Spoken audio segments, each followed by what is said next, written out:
Hi, we're going to discuss theory of mind. We're going to start by looking at the different components of theory of mind, and then we'll trace some of the key developments. In this first video, we'll make it about to the middle of early childhood, and then in the next video, we will pick up where we left off. Here's how I'd like you to begin. Imagine giving instructions over the phone to someone to get from Harper to your home. You can only use your words, no facial expressions, no map, no apps, nothing. So walk through that process and then think about what do you have to do to be effective. So take a moment to reflect, press pause, and then when you're ready to begin again, press play. Okay, so in order to be effective, what do you have to do? You have to get into the mind of the other person. It doesn't work to say, drive down the road for a little while, and then you're going to make a turn when you see the big thing, and then you're going to drive a little while longer, and you have to give details. So you have to anticipate what the other person is going to need, and then provide that information for them. And that task is going to rely on something called a theory of mind. And that refers to being able to understand others' mental states. And to be clear, when I refer to theory here, I'm referring to a child's theory about the world, or a person's theory about the world, not a scientific theory. So it's the child's theory about how other minds work.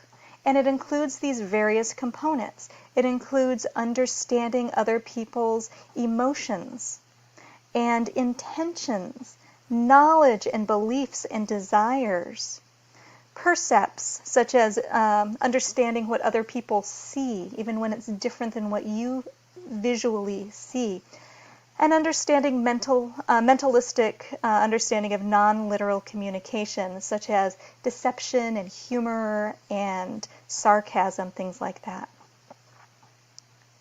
And I want to trace some of the highlights here. So the first thing that you see that is relevant to a theory of mind is neonatal imitation.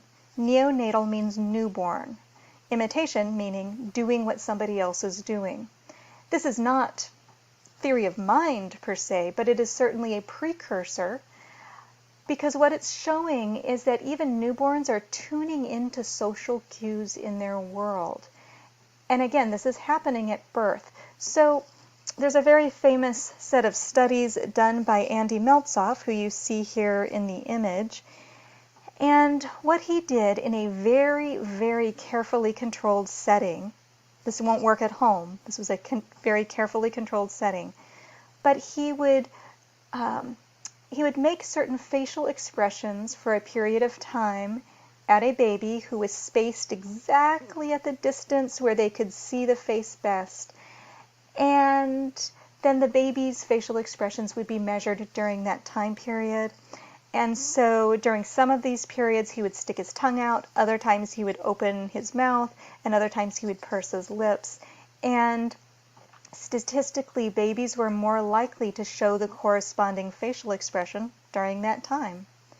This is pretty amazing because babies can't see their own faces. They don't even know they have faces, and yet they're able to reproduce something on somebody else's face. So this is clearly not conscious, but it's nevertheless amazing. So they're already tuning into social cues in the environment.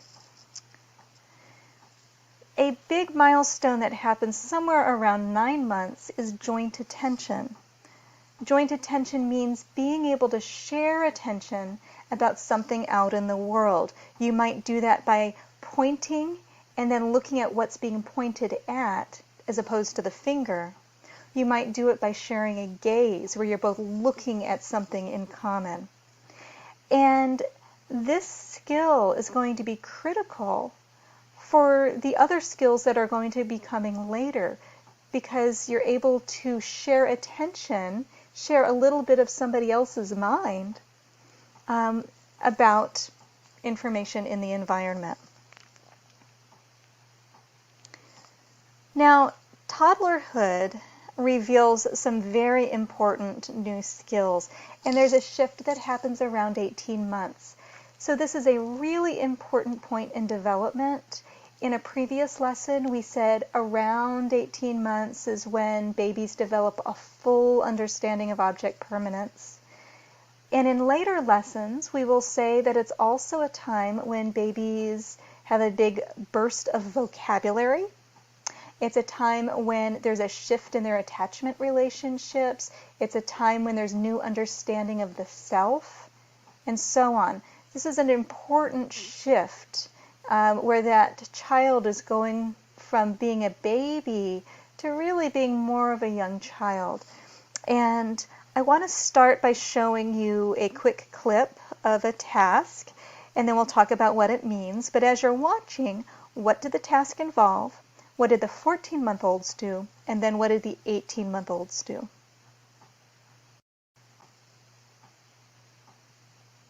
The question of how early children start to understand that other people think differently than they do is at the heart of a series of experiments conducted by Alison Gopnik of the University of California at Berkeley and her colleagues. In one study, 14 and 18-month-old children come into the lab and are presented two bowls, one with broccoli in it and one with crackers. Dr. Gopnik takes a taste of each of the foods. Oh, yuck! I tasted the crackers. I don't like crackers. Ooh. Broccoli. I like broccoli. She clearly prefers the broccoli. To see if the child understands what she prefers, Dr. Gopnik puts out her hand and asks, Could you give me some? You give me what I like. And what we discovered was that 18-month-olds would give me the broccoli if I acted as if I liked the broccoli. even though they probably prefer the crackers themselves.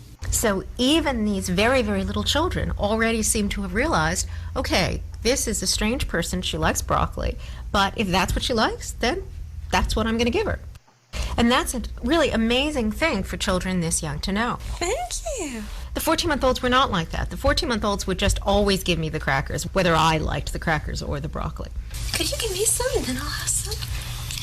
Oh, thank you.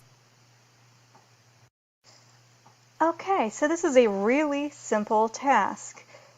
There's a bowl of raw broccoli and a bowl of goldfish crackers, and typically children of that age prefer the goldfish crackers, although not universally.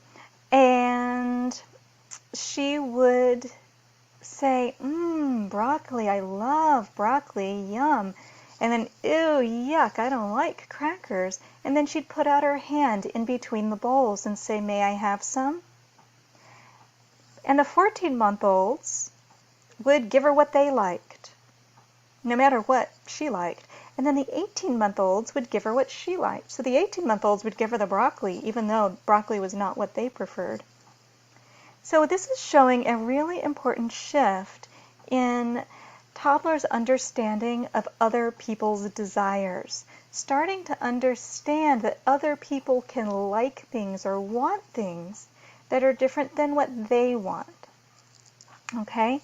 Here's another example of a shift that's happening around 18 months. Imitation of others' intentions. So the same person who did the neonatal imitation that I mentioned a moment ago, Andy Meltzoff, he did work where he would take a series of items and model a behavior with those items, but he would always fail. For example, attempting to put a string of plastic beads into a little cup, but never quite getting it in there. And then he would hand the items to the child and see what the child would do with them. And what he found is that at 18 months, those toddlers would actually imitate what he was trying to do as opposed to what he actually did. So children were imitating something they actually had not seen, but they were inferring what he had intended and then doing that. And that's pretty amazing. So these are 18-month-olds. Okay? Also in toddlerhood, there's some evidence using looking